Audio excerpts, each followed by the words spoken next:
What's up, everybody? Welcome back to another episode of Unfiltered Waters, and we've got another special treat coming out of Austin, Texas, an in-person interview with a returning guest. She was on our podcast last year before the Paris Olympic Games, and she's returning now. We have Olympic gold medalist, American record holder, world champion, Simone Manuel. And this was a really fun episode for me because it just teaches the lesson of just how much better in-person conversations are. And I felt so much more connected to Simone. And I think a lot of our conversation last time was talking about her overtraining syndrome and what she overcame after the Tokyo Olympics, actually before the Tokyo Olympics and then leading into 2024. And it's been a really hard climb for her of just kind of digging out of this hole physically and mentally. And so I told Simone, I got so emotional watching her make the team in 2024 because I know what she had to overcome, the mountain that she had to climb. And you know, I know that she wasn't ecstatic with her performances to get on the world's team. Obviously, she would love to have swum individually, but to break through that barrier of 53 seconds for the first time in 6 years, to get that 52, as Simone shares, was such a monumental moment for her and such a great stepping stone. And of course, we dug into everything that went down at World Championships from her perspective, how she felt about, comments made by Rowdy Gaines, Ryan Lochte, Michael Phelps, the timing of it, how she feels about the support from USA Swimming. And I loved this conversation in that lens because Simone actually shared some input that I hadn't heard before from a resources perspective. And again, like what she feels like she needs. And then we really dug into what she feels like her next step is in her training, not only from a recovery standpoint, but from, what she's working on. It sounds like underwaters are definitely top of the list. Her relationship with Bob and how they get along and how they banter. And then some really, really fun, short, quick fire questions to her that some of the answers really surprised me. So you guys are going to have a blast hearing from Simone in more of a vulnerable way and just hearing some of her perspective when it comes to the leadership of USA Swimming, when it comes to what she feels like she needs as an Olympic gold medalist moving into LA 28. So gotta say, before I let you guys go to watch or listen to Simone, please hit that subscribe button if you have not already. It means the world to us. It helps support us and grow. So just hit your little finger on that subscribe button and then go and enjoy Simone Manuel.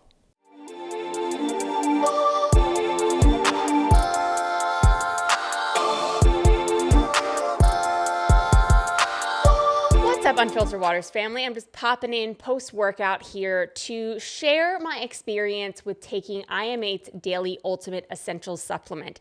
It has 92 essential nutrients. I can't say enough positive things. Better sleep for sure, more energy, sharper mental performance, as well as a healthier gut. And don't take my word for it, it's been founded and created by Mayo Clinic experts as well as NASA, co-founded by David Beckham, and it's also NSF certified, which means it's been third-party tested. So swimmers, athletes, you're guaranteed that is completely clean and safe to take. And I have to say, I think the biggest impact for me has been I've been able to do this consistently because I pop it in here, I shake it up. Whether I'm on the go, whether I'm on the plane, whether I'm in the pool, it's really, really easy for me to take and make sure that I'm consistent. I've noticed a huge difference in my energy levels as well as my recovery. So you know the drill, Unfiltered Waters family. Do code UNFILTERED for 10% off your order. Drink up. I am so excited to be recording this ad because our endless pool in our home is officially done. We have done all the landscaping around it. Everything looks incredible. And you guys, I cannot tell you enough how happy we are with it. So Hayes and I made the decision to buy an endless pool and have it put in our backyard. We, of course, both love the water. We want it to be a big part of our family life. And we thought, what better way to have access to the pool every single day than having one in our own backyard? So for those of you guys that don't know, Endless Pool, it's a smaller pool, but it has a current in it. So you can set the current to any time, any speed that you want, and you can still essentially swim laps against the current. And you can also turn the current off and just use it as a normal pool. We have been in it every single night after dinner. Caitlin refuses to get out of it. And it's just so amazing knowing that whenever we want to swim, we literally just get to walk outside and hop in our pool. So we are so happy with this. It's one of the best things we've done for ourselves and for our home. We all love being back in the water again. We've got an incredible discount for you guys. You can go to endlesspools.com/unfiltered for $1,000 off. But their website is also a great place to learn more about all the different products they offer to see if Endless Pools is right for you and your family. Simone Manuel, welcome back to Unfiltered Waters. Yes. This time in person. Flesh. I Yes. know. It is such a different experience. It is. I wish that we had millions of dollars and we could just travel around and do it every time. But I'm so glad this worked. And thanks for taking time when you're already getting body bagged. Yeah. Slightly. Halfway in the bag. You're halfway. You have a toe. Yes. How's it been being back? It's been a week? Yeah. So we're on week 2. It's been good. Ramping up quickly, in my opinion, but this would be like my first, I guess, fall with Bob. Right. In a while. 'Cause last year, I think I took 10 weeks out of the water. So just don't remember what the feeling is like, honestly, to only take 3 weeks off and get back in the water. Yeah. But it's been good. And I've been enjoying it. It's just a good way to start the year, kind of getting back into it, quickly, but in a smart manner. Yeah. I also feel like when you go through that, like you come back after 10 weeks, you're so out of it that I think your brain just blocks the pain. So you just don't, because otherwise why would you come back and do it again? Yes. So I think 3 weeks is usually what I took. And it's enough pain that you're like, okay, like I can do this, but you're still like, why did I do this? Yeah. So, and you were telling me before that the schedule is switched up, which is mind blowing to me because I always thought Monday was colors. Yeah. And it's not now. Yeah. It's Tuesday. Yeah. I mean, obviously, Bob, I feel like is a very routine person. The most. And most swim coaches are. It's like usually you have that specific weekly schedule, what you're getting on each day. But ever since I've been with Bob, colors have been on Monday afternoon. And now they're on Tuesday. And I'm not sure why he did it. It's different, but I do like it. Yeah, I would too. It's only week 2. I don't know how I feel when we get to like week 5 and 6 and the colors are heightened. Yep.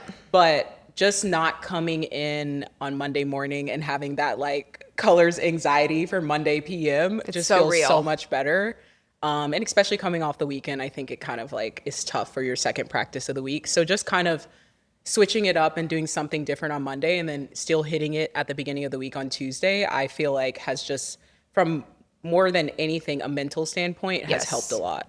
And just enjoyment. Like I feel like you can't enjoy, you have Sunday scaries. Like people who are in a corporate job have Sunday scaries for their corporate job.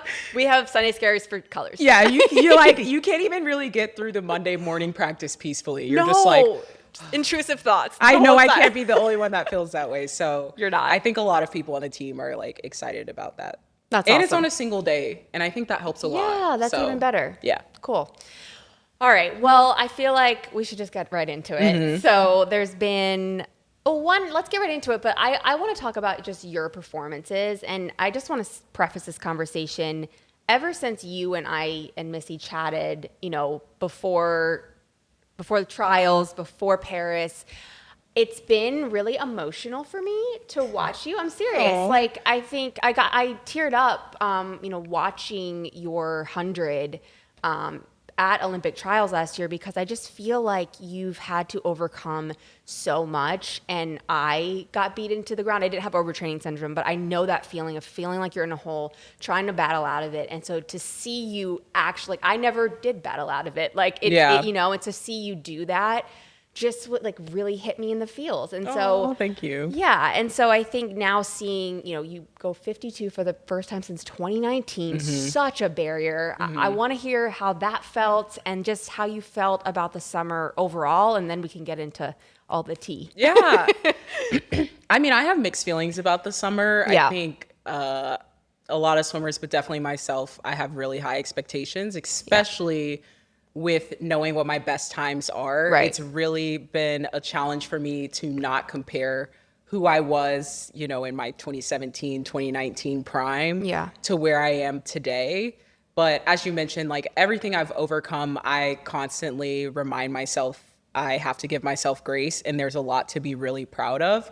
So I definitely like wasn't the most pleased with some of my results this summer, especially considering how I felt like I had trained in practice. But I've been around swimming long enough to know that, you know, your hard work pays off. And I've been around swimming long enough to know that sometimes you can work super hard and the results aren't going to be there at that moment. Right. But that doesn't mean it's never going to come. So that was kind of like my mindset and emotions when I regrouped after World Championships. But still so much to be proud of. Like you said, breaking 53 after 6 years. There was a time last year I was like, I don't even know if I can do that again. Yeah. So just to see that is really encouraging. Swam a 156 for the first time since 2019 at the meet after World Champ Trials. So that was really good for me. And then the 50 free, don't think too much about it because I didn't really do any sprint work. So I just kind of raced and just did the best I could. But definitely a lot of positives. Yeah, and I guess I should have prefaced more because I'm saying that knowing that mentality, right? You always want to go in the best. It's so impossible to not think, oh, but my best time is X, right? And so I imagine for you, you have these two voices in your head. One where you're like, okay, I should be really proud of that. What you just said, 6 years. It's like a new best time, but it's not a best time. But you're like, but then you have the other They still side. keep calling American record holder, you know, before we get up on the blocks. And sometimes that really like messes with me a little bit because I'm like, not to say that I'm not deserving of that title because I did go that time, but you know, sometimes it's tough when they announce, you know, American record holder and that time is a 52.0 and then I swim 52.8. It's kind of like, it's a tough battle that I have to deal with and continue to be okay with. Right. It's really just about continuing to chip away and progress. But yeah, as you were saying, those two voices are always kind of fighting each other. Always there. And that's, I mean, you're hearing that seconds before you step on the block. So that's like, that's a hard thing, I think, for some people to understand. Something that, not triggering, but that could elicit emotion that you don't want at that moment. Are you kind of walking out preparing that you're going to hear that? Or does it kind of just hit you at certain moments other than others? I feel like it's just hit me at certain moments. It's not like it's always said, which is great, but is it not? I don't know if they always say it. Maybe, you know, they do give introductions. It'd be like, 7-time national champion, like, where'd you pull that stuff American from? record holder. You know, like, oh, okay. But I think definitely in the big moments, you know, when I definitely felt it at World Champ Trials, because that's like, you know, the big taper meet. That's what everybody's focused on. When they say it at like a pro swim series, I wouldn't necessarily say it bothers me as much, but definitely when everybody is trying to swim their fastest at that point, it's a little tough. Yeah, well, because I'm sure your mind goes to, at least mine did, of like other people are hearing this said, not necessarily competitors, right? Because to a competitor, it's like, hey, remember, I'm the I'm the freaking American record holder. But to the audience, right? You're performers. Something Gabby just said, like, ultimately in our sport, we are entertainers and performers. Yes. Which is a really weird thing to actually conceptualize, but people are coming to be entertained, you know, which is weird to think about. Yeah. But it's the reality. So talk to me about, so you go to World Trials, you're like, okay, check, like get on the team. I know you would have loved to be individual, but another step in the right direction. It sounded like training camp was magical until it wasn't. What was your experience? I would probably have to say the same thing. Like, I felt like I was gaining momentum in the ways that I wanted to hopefully swim as best as I could on those relays. Yeah. And then I feel like, the team overall kind of hit rock bottom like real fast with the illness. And I think it really shook everybody up as much as I feel like we handled it as gracefully as we could. Yeah. I feel like at least for myself and kind of observing other people and checking in, we're kind of like on pins and needles. Like if you didn't get sick the first couple of days, you're like, maybe I'm in the clear. And then you weren't in the clear. And then some people, I would guess, relapse. Like that's what it seems yeah, like. they were sick for like 2 or 3 days, were fine. And then like 3 days later, they were sick again. So it was just when you're hearing about other people's experiences, it's not to be selfish, but in a way you're like, okay, well, like, am I next? And that causes a lot of anxiety. And to some extent, I think it kept us from completely focusing on our performances, which can be a good thing as an athlete sometimes, having that distraction. But was it the healthiest distraction? No. And so that's probably my assessment about the trip, especially for me. Training camp was going so well. And then I think whether you got sick or not, like you were affected like mentally and emotionally. God, yeah. I mean, it's around you, right? Like just like positive energy is infectious. Yeah. Not saying negative energy, but these negative things are happening to people. May I ask, did you get hit? Okay. Yeah. Like an early on? I was probably, I guess, one day after, what is Patient it? zero? Patient zero, yeah. Yeah. Oh my gosh. And obviously being a leader on the team, you have to think about everybody, right? You have to think about the team. You have to think about your own mental health, your own physical health. What are those conversations like in these team meetings? Really, it was just about being there for one another. Yeah. I feel like the only thing we could really do was check in on one another and make sure they were okay.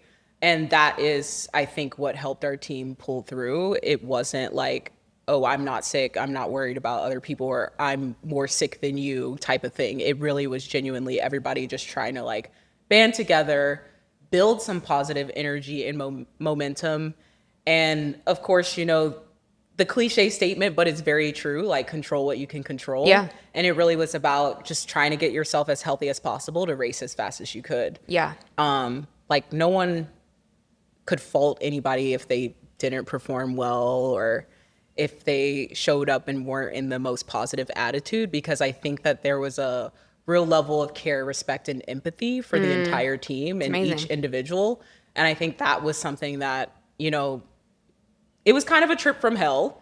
Yeah, I mean, simply put. That was one of those things that I think was really such a gift. I felt like the team got so much closer because we were having, some very interesting conversations with one another about what was going on. But they were funny as well. But it was just good energy throughout the chaos. Yeah, which I feel like no one ever wants to go through that again or wish that on their worst enemy. But I think, my hope is that in 2028, when Americans are on top of the podium and everything, you guys will look back and be like, wow, we are such a strong team because we went through hell and back. Yeah. And so maybe it'll be, we don't know. I always say, like, in life, when something bad happens, like, for it to be full circle and make sense, it could be a week, it could be a year, it could be 10 years. But it always comes back around and makes sense. And so maybe that's the make sense reason, is crushing in LA. Yeah. I mean, I want the crushing in LA. I don't know if it might ever make sense. It just was like a really unfortunate event. But if that is how it turns out, I would be more than happy. Yeah. Yeah. I mean, it was so interesting watching from the US and watching from afar, like knowing just when you're at that level, like you are giving it everything you have and then more. And so it always, I think, affects me to hear any type of criticism that happens, because I know you guys, I've been there, like you're more hard on yourselves than anybody else. Right. And so without getting too in depth, we've talked about it a ton, but like how did you take the meme that Lochte and Phelps sent out, on day 6 of the meet? Maybe, I think it was. It might have been day 6 or whatever. I think there was a couple more days to It was go. like the day right before the mix free might have broke the world record.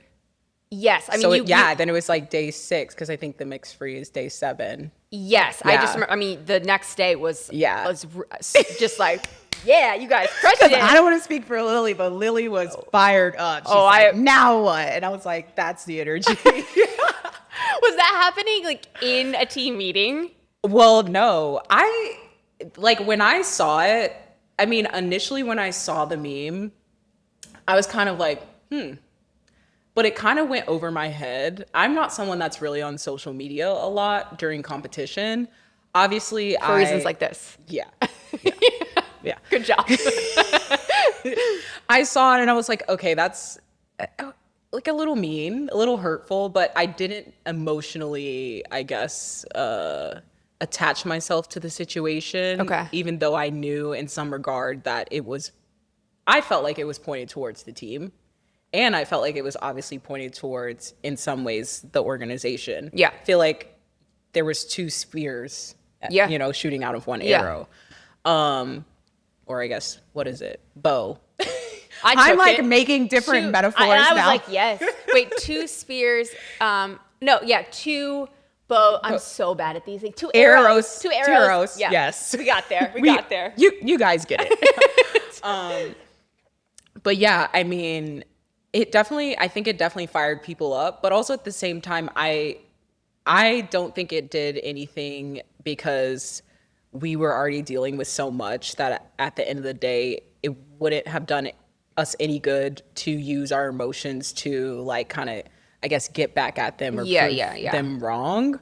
You had a job to do. Yeah, we were really doing the best we could with the cards that we were dealt through those first 6 days before that meme came out. Yeah. I definitely think we got better as the meet went on because people were getting healthier, but there was people that were still struggling. Like I threw up before the last relay. Get out. Yeah.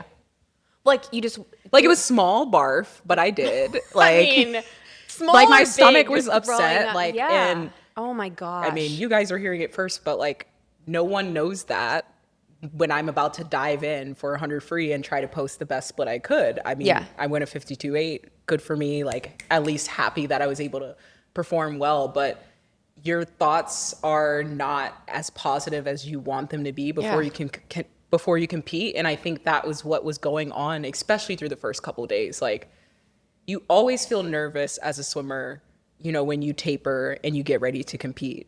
You're like swim number 1. Oh, always the worst. You're like, it could be really bad. It could be okay. And then you might get in your head, but then you get to swim 3 and you're firing on all cylinders. That was our experience, in my opinion, magnified because we also had to deal with this extra like piece of baggage. Right. Those are things I think that weren't critically thought about, or the empathy that I think we had within the team wasn't necessarily the empathy that we got from the swimming world or Michael and Ryan when they posted that meme. So it was frustrating. And I felt like I was able to kind of think more on the situation after the meet was over, which I think was good. But there were people that were like really upset. Well, especially because, I mean, you're a vet. You know these guys. You kind of know the lay of the land. But some of these kids, I mean, they had a poster of them on their wall. They're like, I mean, in God, making me feel old. But in 2008, were some of them like even in diapers? Yeah, you know what probably. I mean? I mean, so some of those kids are babies, and so I think, like to your point, you were able to be like, okay, got it, move on. But to some of those kids, like they're piling on what they're already putting on themselves, and oh my God, just for people listening or watching, like imagine throwing up and then having to like, no one is positive right after they throw up. Like, I think if someone came up to me, I would have to throw up, I'd want to punch them in the face. Yeah. So you throw up, and then are you just like, does your mind go into like lock in, like, okay, I don't have a choice? Or are you kind of just like, what am I doing? Both. Okay. I knew that I had to lock in. I ended up telling Eric before I went to the ready room, just because I felt like he needed to know. Yeah. And he was like, well, you got to race now, which I think was the perfect reaction. There was nothing else he could have said to me. And you didn't need pour Simone. You needed like, all right, well. I know he was probably holding his breath like, oh my goodness, like please don't go like a 54-0 because you're stressed. And I did end up telling the women on my relay and not to like tell them like, you guys need to get me a lead and make sure like I'm okay. I just genuinely wanted them to kind of like know, I'm like, hey, I'm ready to race. Just letting you know, like when I changed my suit, this happened, but I'm ready to go. And I definitely think that, I mean, you probably have to ask them, but I definitely think it gave them a little bit of calm because it was just like, I'm authentically telling you where I'm at right now. And especially considering the journey that we had as a team when the illness started, I felt like it was in their best interest to know that, like, if you just see me in the ready room trying to breathe and I look a little different than I normally look in the ready room, like, don't think anything's wrong. I'm just trying to like process myself, my mind and my body to be able to go out there and swim as fast as I can in this moment. And that's ultimately what happened. Like the team, the girls, the women on the relay were very supportive and just kind of like kept my mind off of like how my systems were feeling before that relay. Yeah, I think you said it perfectly of just the authenticity, because if you had gone in there and tried to be like, okay, like I'm going to fake it. When someone's faking too, it's like, all right, she's like on level 100 and she's never there. So it was really good. It was a really special moment. And I know a lot of people probably be like, why so special? But just given my experience on the national team and especially the last couple years, being on the travel trip to Paris, and then obviously this is my second one in a long time. I feel like I'm starting to, you know, when people say don't take these trips for granted, like I really am starting to see the little minute things as things that are really, really special that I'll never forget. Wow, that is special. I feel like, you've broken through to the other side of, I'm not this nervous young gun where I can't even like begin to have gratitude. I'm just like everywhere. It's just fun. I'm swimming fast. Everything's great. Yeah. And then you've kind of, I feel like athletes who are able to have the longevity that you've had breakthrough to be like, oh my gosh, wow, I'm on Team USA. Wow, you know, I'm a leader now. Yeah. You know, it's cool to see that progression. So good for you to be able to have the awareness to find, you found gratitude in a moment where you just threw up. Yeah. Do you know what I mean? Yeah. Like that, like, but I'm not even saying that as a joke. Like those girls rallied around you. I'm sure you felt trust to be able to share that with them, to know that it wasn't going to mess things up. It was actually going to bring you guys to be able to perform at your best. So that's cool.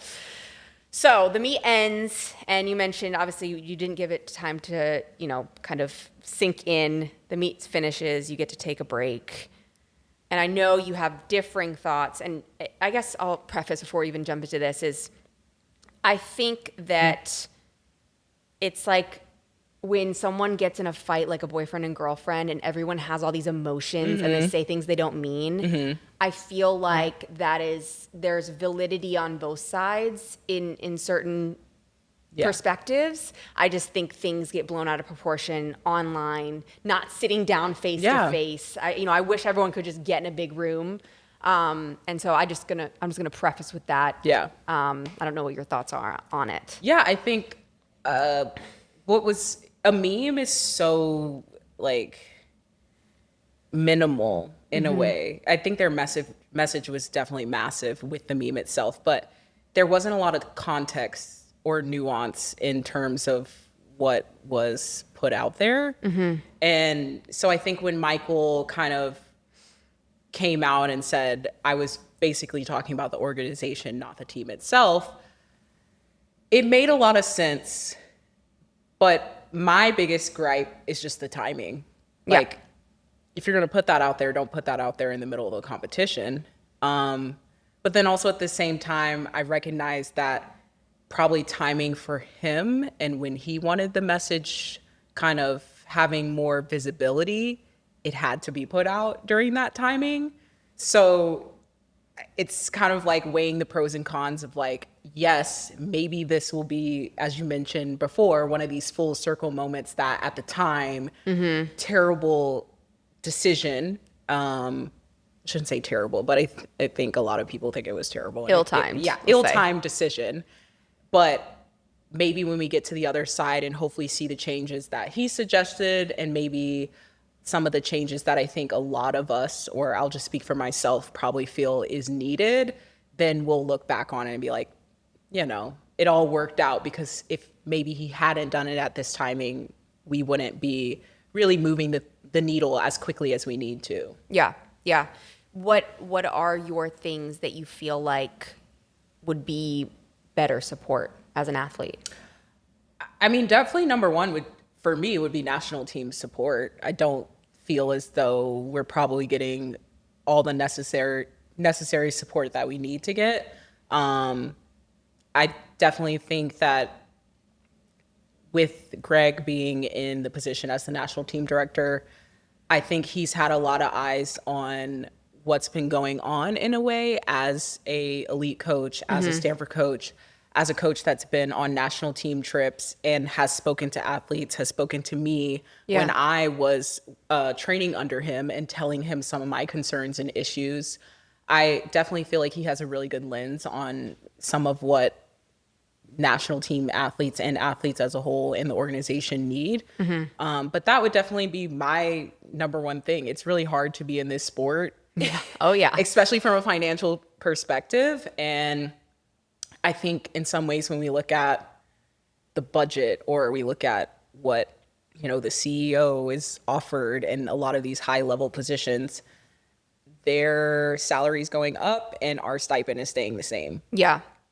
Which is a hard truth, but I don't know how all the financing things work, but it's kind of hard not to feel a little slighted.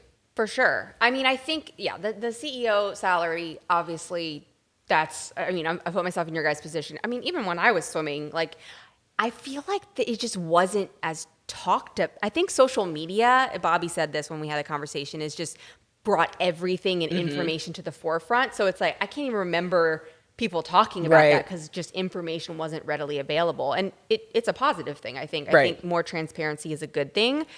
I think the thing that's interesting to me, because I go on all these, as soon as information comes down, I go on like a rat. I don't even know what it's called. Like I text everybody. I'm like, I need to know information.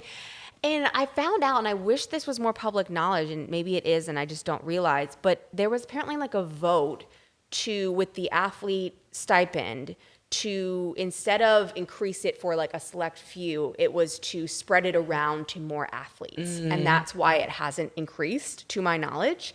And so wouldn't that make you feel a little bit, I'm not talking about the CEO. No, yeah. But wouldn't that make everyone feel a little less slighted? Because the information that you're getting, I'd be like, are you kidding me? I'm getting the same amount of money as Katie got in 2010, 15 years ago. Yeah. Like money, cost of living is more expensive now, all the things. And so I think that piece I found out 2 days ago, and I was like, I wonder why that's not being publicized. Because that is a great thing to be able to keep more athletes in the sport longer. Right. I mean, I don't know. Do you feel that way? Yeah. I mean, I'm both sides of the coin. Yeah, no, definitely both sides of the coin. I love that you're both sides of the coin, because I don't think I think more conversation about it is good. Like, even if maybe someone in the comments doesn't agree with me or you, so what? Like, I think the more conversation, the better it is, the more we arrive at something, which ultimate goal is something for the organization and the athletes, right? That's what everybody wants. Yeah. It definitely keeps more people in the sport. It might be a controversial take, but just in the industry that we're in, or just being an athlete, like, to some extent, if you're performing the best, you're most likely going to get paid more. Fair. And usually the rich get richer. And I guess there was a point in time where I was more on that side of the coin, where it's like, if we did the stipend in tiers, I would be in the number one tier. And now I'm not. And that's fine. But I would still advocate that it's great if more of us are getting money to keep us in the sport. But also at the same time, like, there probably needs to be a little bit of a tiered thing if you're going to give more money to athletes. Super fair. Yeah. And people might not like that, but it's like, these are the people that are winning medals. These are the people in some ways that are the face of USA Swimming right now. Yeah. And are expected to do APA appearances and go to these competitions and win. Like, we expect them. The expectations are high. The expectations are high. Yeah. The audience expects it. I think even USA Swimming expects certain people to perform at a certain level. Like, with that expectation, I think they should be rewarded. Yeah. So that's my both sides of the coin of that. Because I do also, understand the fact that swimming is definitely a hard sport to be in financially if you don't have a lot of partners and sponsorships. So spreading that out is great as well.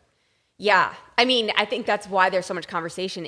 There isn't a perfect answer. Yeah. And it's not black and white. And I think when people speak in definites, which you're not, right? You're I see it. When people speak in definites, to me, it's that they haven't truly thought of both sides. And I'm not, the CEO is going to have their work cut out for them. Greg has his work cut out for him. He's obviously already started to make change, but I think it is just a conversation of having empathy, having kind of critical thinking, and trying to find a solution that, like you said, like the expectations on our top athletes in our sport are immense, immense. And like you saw, when you don't medal or you don't win gold, look what happened, and so I agree with you. I think there could be some tier system. Again, I don't know the budgets like you. I don't know any of that stuff, but I just really hope that for the sanity of our sport, for the growth of our sport, we get there. And I feel like we're moving in the right direction. What's up, party people? If you are an Unfiltered Waters fan for just even a little bit, you have heard us talk about Dream Recovery. And from the start, Dream Recovery has been dedicated to providing a suite of tools to helping human beings reach their highest potential through sleep and recovery. And so, as you can see here, if you're watching, you can see my swaggy blue light blocking day glasses. I've also got my swaggy blue light blocking night glasses, and they've got their brand new style, which is killing it. If you're listening, then go on Instagram or Google it. And then I'm holding up my Dream Tape Plus. Of course, they've got the Dream Strips that are those vertical ones if you're a little bit nervous of having your mouth taped shut. But the Plus, of course, is that amazing skincare. It's got collagen, it's got aloe vera, it's got vitamin C. I wake up and my lips are flawless. And then, of course, the Performance Sleep Mask is something that I cannot do without. Athletes, we always talk about controlling the controllables. Well, guess what? A sleep mask is step one to doing that, whether you're in an airplane, whether you're in a hotel room. You can't always know what your environment's going to be. So being able to make sure you can black it out completely is huge. So without further ado, you know the drill. It's code UNFILTERED30 for 30% off your order. So go shopping and get everything you need to live at your highest potential. What you mentioned national team support. Curious, what is it? Resources? Is it access to things? What type of resources? Yeah, I mean, obviously, I think the biggest one is financial. Probably a lot of people would argue that. I think it's just ways to help us improve. The sport of swimming has gotten so much faster. I think there's so many resources that should be more readily available to us that aren't. For instance, with Keenan leaving, we had a lot of athletes that used him to do lactate testing. Oh, yeah. And I know that it's a huge part of a lot of people's preparation, especially going to competitions and having that testing. And now there's no one in place that can do the job that he did. And it's similar to the CEO position, going a whole year without this, I think, critical piece to keep the organization moving in a great manner. It's kind of the same with some of the national team support. Keenan's not there anymore. Who can we put in his place that can drive the national team forward in the most productive manner? So that's just one example that obviously I was really frustrated with. I'm really happy for him in his position now. Yeah, but it's a staple. Yeah, it's a staple. Yeah, but getting your ear pricked and having it bruised at the end of meet is a staple. Yes, but it's I always knew it was important, but once it was gone, it was I was looking for it. I'm how much do I warm down? Yeah, I don't know. Who else can do it? Or going to a pro swim series and there being no massage therapist, and those are fair. Yeah, it's all right, it'd be great to have that. No, Texas is not going to bring a massage therapist for us at the Pro Swim Series. But yes, as a national team athlete, do I think that there should be massage therapists at every Pro Swim Series stop? Absolutely. So those are just some little examples. I'm sure I can think of more. Can we just pause? And for people who don't know, I'll let you gather your thoughts. So people who don't know Keenan and the lactate testing, I mean, I can speak from back in the day, it was G. Like, for people who don't know, like, G, he was like the king of that. But essentially, you get out of the pool, you get pricked, they get your initial lactate reading, you go swim for 10 minutes, you come back, and you essentially keep doing that until your lactic acid is below 3.5? 4.0, around there? Depends on the person, but depends on the person. 3, So it just I feel like it gave a great, you can speak to this too, but it was just a great barometer of, and I feel like part of it was definitely physical, but part of it was mental. Like, okay, I'm done. Flushed out. Yes. I'm ready for finals, or I'm ready for prelims the next day. Yes. Like, it just gave it was like a very a ritual almost. Well, definitely the mental part of warm down. I feel like once I'm clear, I'm like, all right, I'm good. I ready. Feel much better. Yes. Even if I don't feel that great, because swimming is just weird. You can still not feel great after warming down for 20 minutes. Yeah. Or an hour in my case at the Fort that I am. Exactly. But I think, like, especially the way that Bob has used it, it's a really good training marker to kind of see how you're responding to your training or your training cycle that you're in. And I guess one example for me at least was, it might have been 23. I went to the OTC for a month, and I was down at sea level for a couple of days, and then I swam at Westmont. And that by far was probably like my worst meet of my comeback. Like, I went at 2:05 in the prelims of the 200 free. Like, it was terrible. You just feel like you had a piano on your back? It was so bad, because I think the meet before that might have been Fort Lauderdale, and that was like my first long course meet. Okay. So it was kind of just like, let's just see where we're at. But I think at that meet, like, I was 2:02 in the finals of the 2 free, and then maybe like 54 high in the 100, and I can't remember what I was in the 50. But anyways, after the OTC, went to Westmont, was a 2:05 in the 200 free, didn't even make it to finals. Didn't even want to swim it in finals. Yeah, you're like, I've seen what I need to see here. Like, let's move on. If I'm in the C finals, it doesn't matter. Scratch me. Yeah. And then I think the 100 free I swam might have been like a 55. Once again, don't really know the 50 free, but I remember I was getting my lactate taken at that competition, and it wasn't getting to like 10 or 11. It wasn't getting to double digits, but it was coming down really fast. And so I believe Bob and Herbie at the time said, you're in really good shape. You just have no speed. Like, your system is able to kind of flush out your lactate quickly, but basically you can go at this pace for a long time. You just can't sprint. So were they like, let's put you in the mile? That could happen. No, they were like, let's put you in the sprint group. So, but that was like one of the more extreme cases. But I was working with Keenan on my lactate when I was at Stanford. Yeah. Did it, at Olympic trials and the Olympics in 2016, at world championship competitions. And it was kind of just one of those things where at every meet, he would track what my lactate was and was able to communicate it with the coaches and tell them, like, okay, you said she's in this training cycle, but her body is responding this way. Maybe she's a little tired, or she's responding this way, and that's really great. That's awesome. Like, she should be set to go, in some ways for taper. Yeah. So I think those are tools that ultimately help you in the long run and give you more information than just times. Like, times are great, but when you think about all the minute details and extra that needs to be done to actually get those tenths and hundredths of a second off of your times, I don't feel like we necessarily have access to that. Yeah.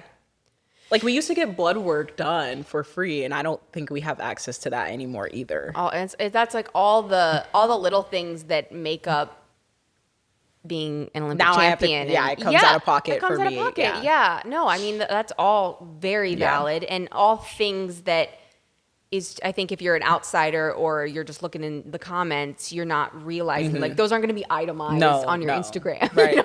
They're not. But it is to me what we need to be doing more of. And I would say, even, it was funny, I was talking to Gabby about, track and field and how much they use data, and I feel like, I know UVA uses 10, but I feel like I think there should be a wave of that, because knowledge is power, and the data tells coaches where to look and how to operate. And do you do any wearables? Like, do you have an Aura or I use an Aura. Okay. Yeah. Okay. Nice. I actually started using it when I got diagnosed with being overtrained. Okay. That makes sense. It wasn't something I was ever tracking,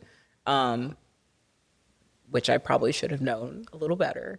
But also, just given my experience, that is something I feel like, not saying the national team needs to tell us all or buy us all an Aura or a Whoop subscription. But these are tools that I think you guys should all possibly try to take advantage of, because there's plenty of people who maybe don't. For sure. Think that a Whoop or Aura is something that could be beneficial to their training, but it can be. Oh my God, it's everything. Yeah. I mean, I think, yes, for the athletes, more for the coaches. Absolutely. Right? To see, like, is my athlete completely fatigued? Yes. Like, imagine if you had that, you know, when maybe it would be a I different do result. imagine that. I'm like, sorry. I bet you do. I bet you no, do. it's not.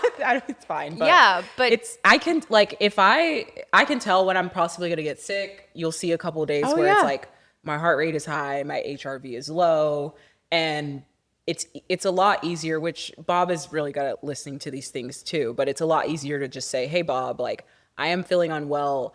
I had 3 days of this was my data. Right. It's not like he's looking at it every day, but it's like, this is what happened. I thought I slept great, but my sleep efficiency last night was 75%, and these were my metrics.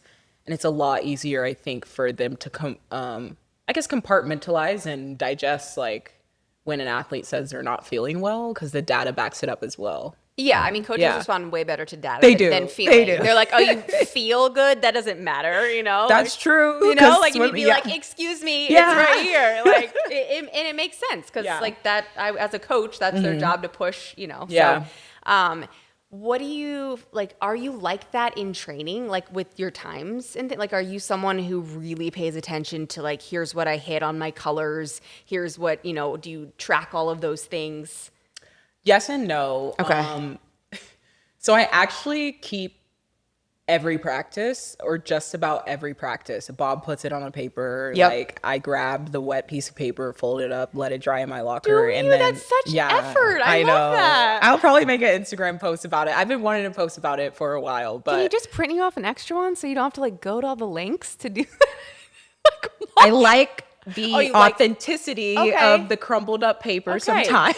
No, I was about to say, like, that is cool. But he's not going to print off an extra. It's kind of like, if there are extras that maybe haven't been lined up on the lane, then I'll grab the dry one. But other than that, like, I'll take the wet one. It's like clothes drying. You have, like, little, oh my God, please I mean, at this that. point, people on the team know. Like, if I'm in their lane and they don't touch it. Yeah, they'll, Simone, you want the workout. Because otherwise it gets balled up and thrown. Exactly. You You're tossing it into the trash can playing basketball. So, I love that. So that's kind of like my journal of like what I've done on each day. And sometimes I write in it like what my times were, and sometimes I don't. But I also, like, mentally, like, have a good idea of, like, where I need to be on a specific day. Yeah. But yeah, I really originally started keeping the workouts just because I like the quotes.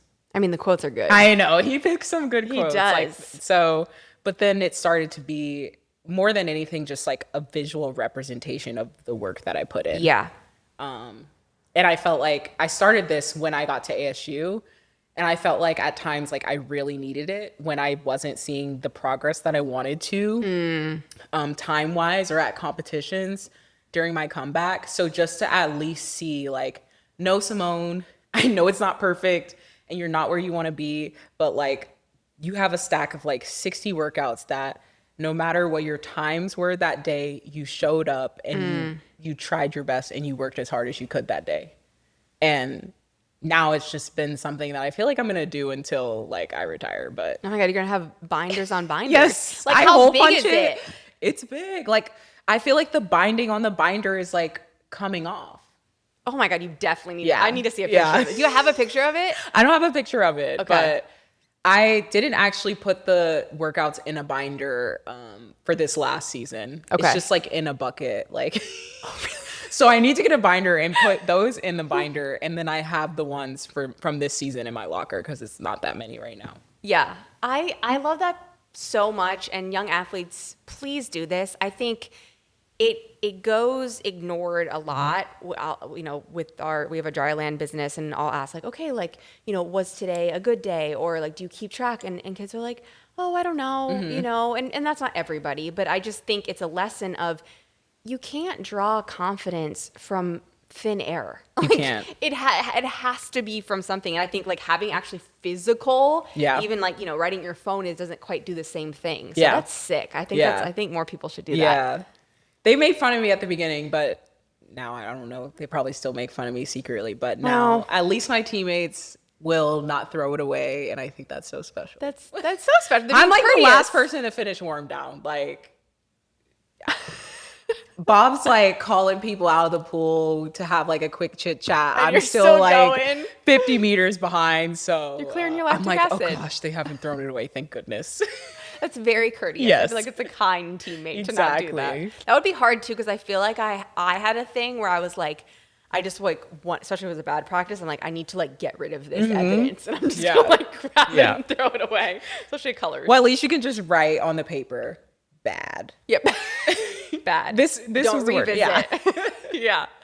Oh my gosh. Well, what are you excited about now? Like, what are you excited about this season? Do you have like, do you start a season and go, okay, like here are the things technically, here are the things, like, do you have a checklist, or have you even talked to Bob yet? I will be meeting with them soon, but no, I don't necessarily have a checklist. I think that will probably come, you know, the day before my meeting. No, just kidding. Procrastination.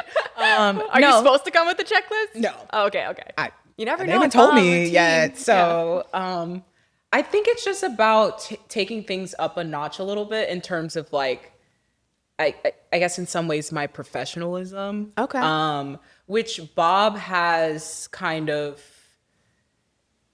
you know, encouraged the pros to do. We have a pretty big pro group. I think it's like 10. Wow. Which was big before then, but I think obviously with the addition of summer and it being year 2 of Bob having pros at Texas, I think his approach is definitely different than it was last year. And so, you know, he's encouraged us, you know, to get to the pool a little bit earlier, make sure you're stretching and doing activation. And that was never something that I ever really didn't feel like I needed to do it. And I feel ashamed to say that. You're in your teens, you don't think you need it. Yeah, I'm 29 now, and I'm like, I've done like a week of it because that was kind of like brought up to the team day 1, like Monday afternoon. And I've just felt a difference already. And it's just been good for my mental too. Like, okay, like I'm not feeling like I'm showing. I'm the last one at the pool, last one to get to the pool too. Like if practice is at 6, I'm walking out on deck at 5:53. And are you like, is that just because you want to sleep longer, or are you just laid back like that? No, I'm definitely probably sleeping longer. Okay. People are saying like, I set my alarm at 5:20. I'm like, girl, I'm not getting out of bed till 5:30. Yeah. And I feel anxiety driving to practice and I don't care. I'm like, yeah, whatever. Oh my God. So you're okay with swapping the anxiety for the sleep? Yes. Wow. Yeah. I see. Yeah. Which I'm like, the 8 minutes probably doesn't matter anyways, but you know. But that one extra, are you a snoozer? Yes. Okay, I have 3 alarms, 5:23, 5:26, and 5:28. Interesting. 5:23, 5:26, and 5:28. Mm-hmm. Why is it 3 then 2? So the 5:23 is like, all right, you should start like waking up a little bit. Like it's like you're awake, but not really. Like, yeah, you like, it's nice to be like, you have that feeling of like, I don't have to get up. And then if I go to sleep for like 2.5 minutes, like, okay. And then the 5:26 is like, you need to wake up, but like just lay in the bed, like kind of like meditate, get yourself ready to take your first steps out of this warm, cozy bed. And then 5:28 is like, all right, get up. Yeah, like you pushed it too far. But I feel like 3:32 is better than like 3:33. Yeah, you're kind of like easier. I mean, I'm surprised you don't go one more minute and do. It's 3, also 2, 1 seems it's also one of those things where I'm already cutting it close. I feel like I need to take the 1 minute off on the back end and then add another. So 5:54, no dice. 5:53, yeah, you're good. But anyways, I've gotten better with getting to practice earlier, especially in the morning. Yeah, and like getting myself like prepared for the day, spending extra time like foam rolling and stretching. I feel like those are things that like I'll touch or tap like when I'm feeling really sore and tired, but just being more proactive with things I think is really going to help me. And making time for it. It's like as much as like I like to say I'm busy, which I am, I'm busy being tired really, but or talking to my mom all day. It's like these are things that I feel like are really important to take time out. Yeah. So that's like the number one thing for me is just like being a little bit more fine-tuned with those details, especially outside of the pool. And in the pool, I feel like it's going to take a miracle, but like I really want to improve my underwaters. Like, wait, why does it take a miracle? I've been trying to work with my underwater since I was a club swimmer. Like it has to be a rhythm thing. It's not a leg strength thing. Like I'm definitely like a solid kicker. Yeah. So I just, it's the rhythm. You know what? Has to be the rhythm. Has Bob tried to, my favorite thing ever is when you ask a coach to like demonstrate a dolphin kick and they actually try to do it on the deck and you're like, oh God, no. With one leg, like you're like, got it now. Thank you. I'm all set. That's how it works. No resistance or anything. I can make my underwaters look really good outside the pool too. I can, you know. There's definitely several things. Underwaters. Yeah. I feel like it's just become an underwater sport, even in long course. Even in long course. It's crazy. So it's something I feel I shouldn't say I should be good at, but I feel like I could be solid at it. Yeah. So I'd like to just put a little bit more emphasis on that. Hopefully this year I'll get a little bit more speed work because last year the focus was on the 200 and it didn't necessarily completely work out in my favor how I wanted it to, even though I ended up going that 156. I think ultimately it became a little mental where I was putting so much pressure on the 200 that the 200 ended up being the race I was more nervous for. And I'm always nervous for the 200 because it's the most painful thing ever. Everybody knows the 200 pain. You're like, when is it coming? Is it coming at the 100? Is it coming at the 150? Is it coming at the 185? Yeah. Like it can start before you even jump in. Your warm-ups pace was hard. So so real. So real. So hopefully I get a little bit more speed work and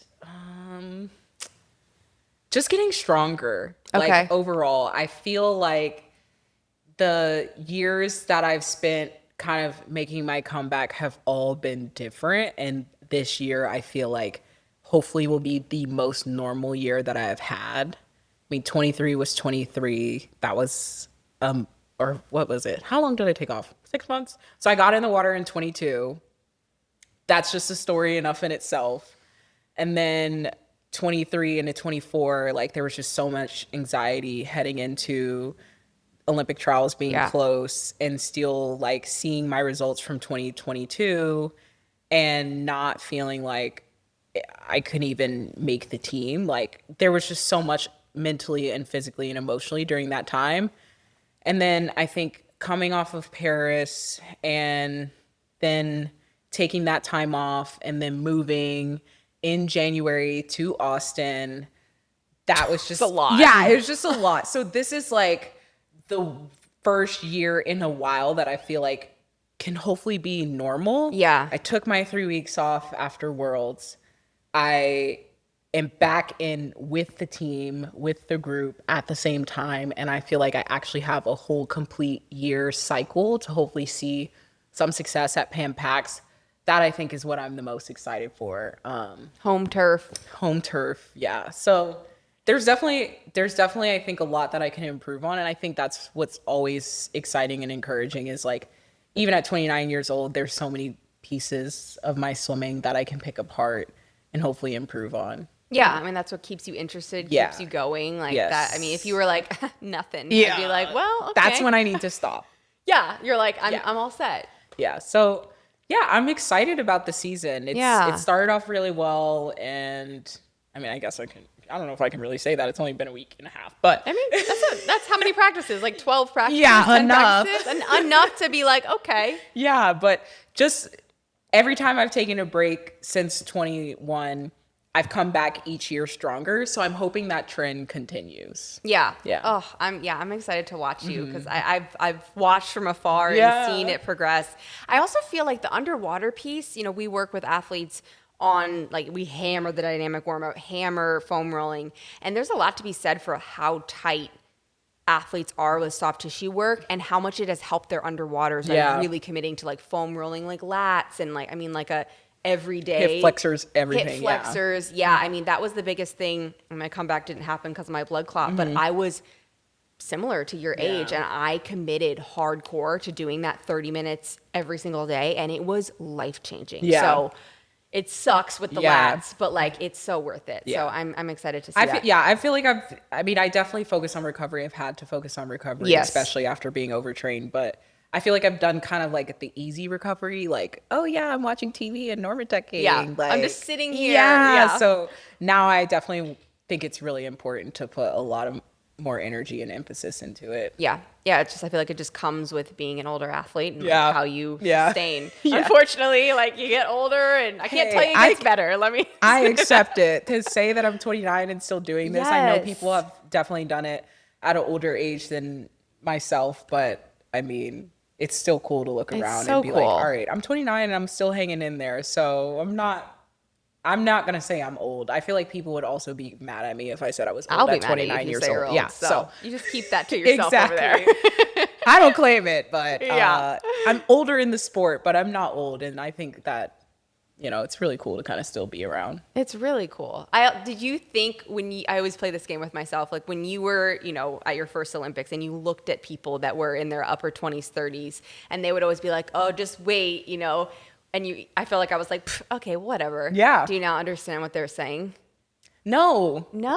I actually was very frustrated when people said that. I mean, I was too, because it's such a... Because I'm like, if I aspire to want to swim that long in my career and this is how you're speaking about being this specific age, like... Right. It doesn't make you excited. Yeah. Which I do get where they were coming from too. I don't think they were saying it in a discouraging manner, but when you're that young, like sometimes you're gonna like... Yeah, you're like, oh, should I retire at 21 then? Exactly. Like that's how I understood some of the statements was like, oh dang, 30, it just gets worse. Yeah, like just wait. Yeah. Oh, I know. It gets a little harder. Definitely. For sure. You also are more mature, so you have that on your side. Oh yeah. But it's harder when you're younger. You have no maturity. Yeah. But it's empowering too, because I'm like, I mean, I only did a 5K today, but I'm like, I'm 29. I can still do a 5K threshold set and do it well. Yeah. Like, because you're taking care of yourself. Exactly. So those are some of the cool things too. It's like sometimes the expectation at 16 is like, you're supposed to be able to do it, or you're 18, 19, you're supposed to be able to do it. So sometimes going to practice and like, I don't think of myself that way, but like sometimes going to practice and doing some of the stuff that I'm doing that I was able to do as a junior in college and I still can do it is like extremely empowering. Yeah. So not that I think I can't, but you understand. I understand what you're saying. Yeah. I also think it's great that you have that mentality, because I do think that needs to stop. Like in life in general. Yeah. Like I'm going through it right now. Like I'm about to do embryo transfer. People are like, just wait till you're a mom. I'm like, don't say that. No. I want to be excited about it. Let me live in ignorance. I already know it's going to be a little hard anyways. Like my mom has told me enough about how much trouble I gave her. So yeah, I'm just about to have it come full circle. Yeah, exactly. But yeah, I think it's just like, let people have their own experience. And just be supportive and let, have their own thing. So, all right, we're going to go into our rapid fire section. So what would be, this is the hardest question ever. What would be your dream relay? You can choose medley or free and any era. It can be mixed. Yeah. Okay. Well, I would probably say I have to be on it. I mean, you don't, but that's kind of sad. Oh, that's true. Well, I can be the coach, and then we can win like a world record, and they can be like, "Thanks to Coach Manuel." And you're not stressed. Yeah, I'm just kidding. Okay, well, let's do a mixed relay. Okay. I'm gonna go. Hopefully, he doesn't watch this podcast and think I was like shading him, but I'm gonna go Michael Phelps for fly. I don't think so. I mean, being on the team with him in 2016 was like a dream. Like. He was like so it was great. prime Michael. Yeah, so great. Yeah. So that's an easy one. I'll do Michael Fly. I'll do myself freestyle. Oh, well, this mixed relay is only really going to have one guy, probably. I'll go Aaron Pearsall backstroke. Ooh, that's a good one. I met him, I believe, in 21 Okay. at training camp in Hawaii. Right. He came and He's the best. Yeah. Lots of wisdom. Like So much. So good. He's like Yoda. Yeah. Yeah. I was just like, I don't remember who all was there, but it was myself and Olivia Smoliga and like a couple other people, but he spoke to the team and like we kind of just hung back and spoke to him for like an hour and a half. Yeah. And I was like, first of all, I was like, wow, just for you to be so gracious with your time, but also just like what he was saying, I think was so good. And he's just arguably like a legendary backstroker. Such a G. Yeah. So, and breaststroke, I guess I have to have a female. She's going to have to come out of retirement, but I'm going to go with Lily. Yeah. I mean, it's fresh. Yeah. It's fresh. You got to go with that. Oh, that's a good I don't one. think she'd be upset with being on that relay either. No, you guys would smash world records. Yeah. I love that. Yeah, Aaron actually, this is why I'm so, I would say, passionate about kind of like athletes from, alumni sharing stories. Alex Walsh was also there, and she said that the reason she was able to kind of get through her tough DQ moment in Paris was Aaron talked about his moment in 2004, and she recalled that. I'm like, that's such a powerful story of just how much that knowledge can help someone in a really hard moment. Yeah, I love Aaron. Okay, what is one thing Bob lets you get away with that he doesn't let anybody else get away with? Well, I feel like I can't tell myself, right? Oh, that's if he true. watches Well, this? no one watches I'm just kidding. Bob is actually an amazing Okay, don't put supporter this of the clip podcast. on the Instagram. Okay, I won't. That's fair. I won't. Nah, I'm not ashamed. I wasn't even sure if there was going to be something, so I'm pretty hyped that there is. Let me see. You might have to come back to me on this. Okay. There's probably something. Maybe no, like yes and no. Like he kind of lets me get away with it, but not really. Depends on his mood. Well, so because I really can't think of much, honestly. Okay. I would probably say like me joking with him. Like I feel like he understands my jokes. Like we your kind of humor. we speak the same language, and maybe sometimes with other athletes they don't vibe as well in terms of joking and banter. Like they're sensitive. Like he won't laugh. Oh, like they'll make a joke and he doesn't think Maybe, it's funny? yeah. Oh, Or they don't even try to joke. Like they're afraid Got of it. it. But Oh, okay. Got it. I don't know. That's So you're, probably like, not a kinda good like, one. you mess but with like, him and- yeah, yeah. Bob and I have good like jokey banter. Yeah. I guess I love that. as they say on Love Island banter. Yeah. But I would probably say like missing intervals.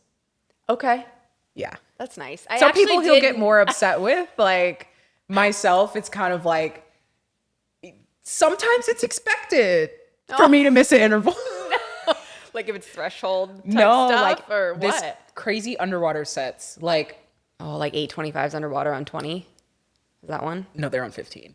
They're on 15? I feel 8 like of I shouldn't them? say this. I don't want this to turn away recruits. Like we actually have an amazing program, and I Bob mean, is that's amazing. badass. But That's it's not- great. It's a great challenge. Yeah, No, yeah. absolutely. And I've gotten better at it. But like we'll do a set of like 20, 25s, like 4, 3, 2, 1 or something. Mm-hmm. Or I guess it's more like 40. So you do 4 free on 24 underwater on 23, 3, 2, 2, 1, 1. Dang. So you do all of that on 20. Then you'll do another round and it's all on 15. So 4 free on 15, 4 underwater on 15, 3, 3, 2, 2, 1, 1. Dang. So How many basically, people make that? A lot? I mean, mainly the guys. Mainly. Okay. Okay. I mean, Reagan will make it. Dang. Okay. Yeah. How many do you make? The best I've gotten, so I can make all the ones on 20. The best I've gotten on the 15 was to the two swim. Oh, so you're almost there. Because you said it goes. Does it go up? 4, 4, 3, 3, 2. And then one. Then I didn't make the 2 underwater, and then the one.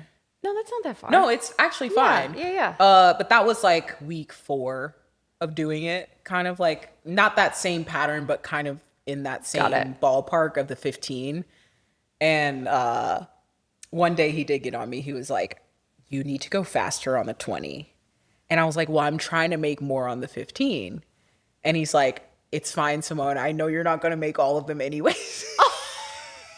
I mean, I guess it's like, all right. And I was like, "So can I get out after the 20?" Which that's the kind of getting away thing. I feel like if somebody else would have said that, he might have, I wouldn't say popped off, but he probably would have been like, he knows you're kidding. No, I was serious. Oh, you? No, I was like, "Can I just get out on the one, like do the 20 and then I can be done?" Got away with it because he was like, "Oh, she's serious." He's like, "No, just go faster on the 20." Like, all right, well, that goes in line with your goals for this season. to be better. Yeah. Yes. So by the end of the season, you're basically having us do a 500 on 5 minutes. Like, that's when you put it like that. It's a 500 broken on 5 minutes underwater. And half of it is underwater. Yeah, that's after you've already because you go right into it from the ones on 20. I mean, you're basically touching and then But if you're being recruited, don't be scared. You can do it. Like, if I can attempt it, you can. Plus, it just brings team bonding together. No, it's good. It's fun to go in the locker room. That you're thinking about the recruits. Yeah, I'm like, no, I don't want to turn you guys away. Like, it's an amazing atmosphere. Yes. Okay, what is a red flag of yours and a green flag of yours? Swimming? No, just life. And you could do it from the standpoint of your husband, or you could do it from the standpoint of you.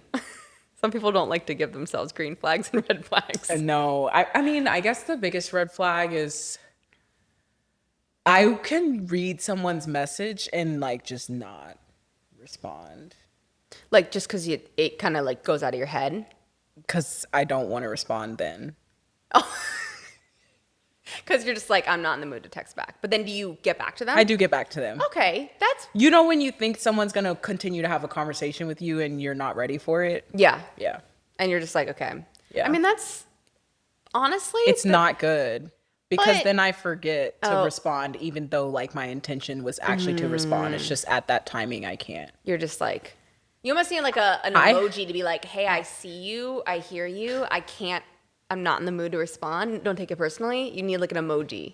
I don't know. I don't even know if there's like a name for it, but I guess I have like not social anxiety, but like texting anxiety. Yeah. No, that's a real thing. Like just feeling like, okay, like if we're going to get into a full conversation, like how was this like trip? I'm not prepared mentally to do that. Yeah. I have that in I have social media anxiety. Okay. For sure. Yeah. Yeah. Just because it takes a lot out of you. Yeah. Are you mainly introverted? I have taken one of those, like, I think it's a MAP or something. Yes. I am classified as an introvert. Okay. Did that surprise you? No. No? Okay. Because, well, when I was told that, I was like, okay, I definitely can, like, remember instances where I was like very like not withdrawn, but just like I had to spend a lot of energy like exuding myself and trying to present myself as this extroverted social person. But I very much am okay just like being at home solo. Well, with my husband. With your husband. Okay. No, I'm just for saying my like, family. But yeah, no, like I could be. You're fine. Yeah.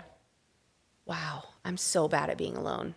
Oh, it fills my tank. It fills me up. Yeah. Like I love that I get to go to practice and like we'll have hangouts and every now and then, but like I could also be fine not. You're just yeah. Makes sense. So I don't know. I guess that's a red flag. Cause I was talking to Reagan about it today. I was like, I could be better at that. Green. I can cook. Well, I hear. Yeah. What's your best dish? I don't know. I make a good meatloaf. Ooh, I feel like that's hard. Yeah. So that, Are you watching all like the cooking shows and Do you know that Adam Peaty is marrying Gordon Ramsay's daughter, which is crazy? Yeah. Get That tips would from scare me a little bit. I asked him that. I'm like, can you even like be in the kitchen? Because I would be terrified to be. He's like, no, he's so nice. That's not how it is. All right.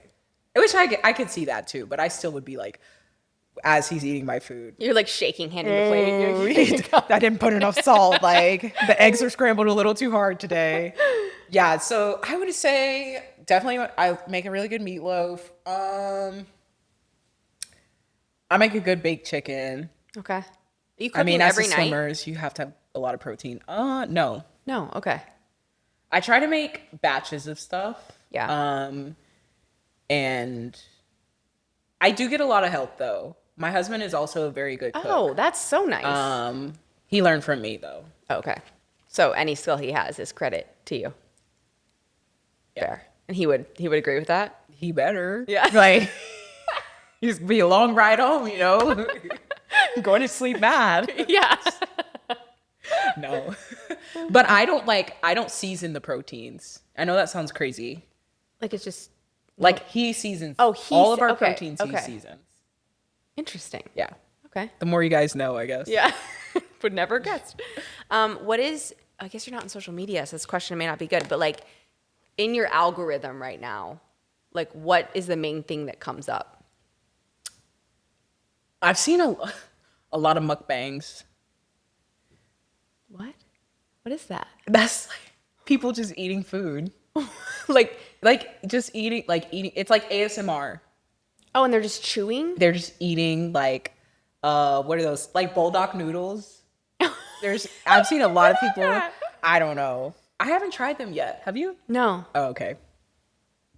I've seen or like people eating like seafood boils or like Chipotle or like crumble cookie reviews. Okay. It's been a lot of food. A lot of food. Probably a little bit of like fails. Okay, like, that's funny. You know, like funny fails or like they're kind of scary, but those.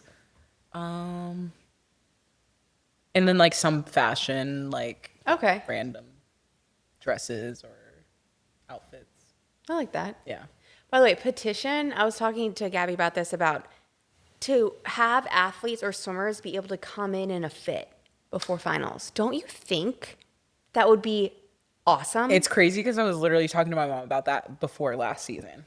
Like, yes. I was like, I need to like make my own tunnel fits. Yes. But then I just never did it because I'm like, I don't even know how you can make this like cool.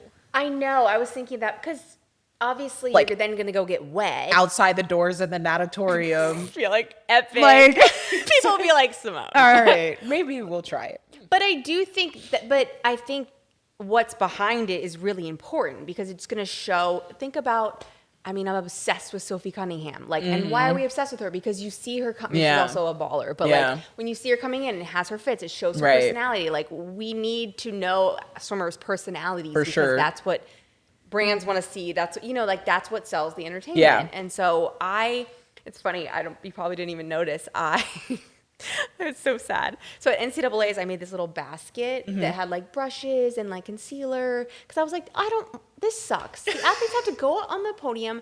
Their hair is mangled. Yeah. Like this could be their favorite race of all time. And they're just going to get a mangled, bad picture.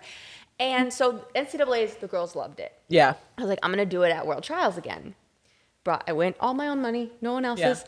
Brushes, mascara, like little sponges. No one touched it. Oh.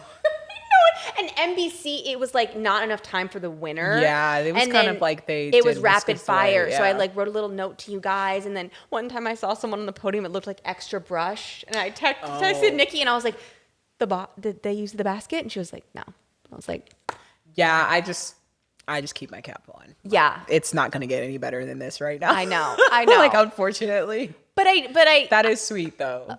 Thanks. The effort was there, but I just think, like, how can we make that happen? Because you could do it. Like, you could do it. You could record it, right? The athletes coming in. Here's your time. Here's when I'm going to come in.